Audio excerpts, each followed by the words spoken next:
help Mrs. Harrison out? Yeah. Please help Mrs. Harrison out. Please like and subscribe. Thank you.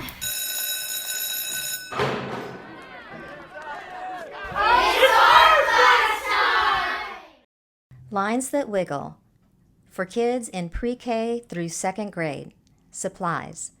Paper and markers, optional supplies, googly eyes, Elmer's glue, and Q-tips. And the book Lines That Wiggle by Candace Whitman. The lesson.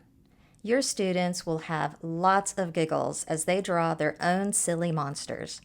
The lesson is based on the book Lines That Wiggle by Candace Whitman. The story is filled with lines that tickle, lines that sprout, bugs with lines that stick way out. The lesson shows kids that lines are everywhere you look, and it gives them fun prompts to draw them all. First, begin by showing your students an example of art with line. They can be masterworks like the swirly lines in Vincent van Gogh's Starry Night, or Pablo Picasso's line drawings of animals, or show them something they can easily relate to, like the illustrations in Shel Silverstein's book The Giving Tree, or any Dr. Seuss book. He uses line as the main source of his illustrations. Have your kids warm up in their sketchbooks by drawing as many types of line as they can think of. Wiggles, squiggles, spirals, loops, dashes. The most difficult lines to draw in this book are the lightning bolts. Try drawing the zigzags step by step for them. Ask the students to draw different kinds of lines as they listen to and watch you read Lines That Wiggle. This book has a rhyme that has a natural rhythm, and it will keep your kids engaged.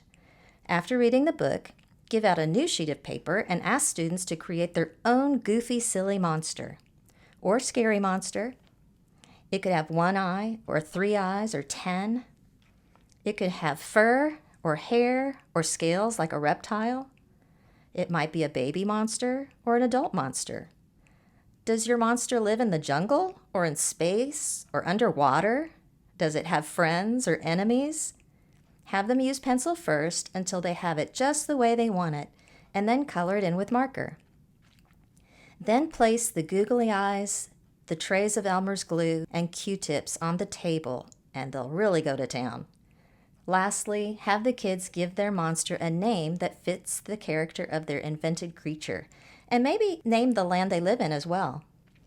This is a quick, fun lesson that you can use when you have a short amount of time to fill. I hope it's lots of fun for you. I really love it. Well, we had a great day.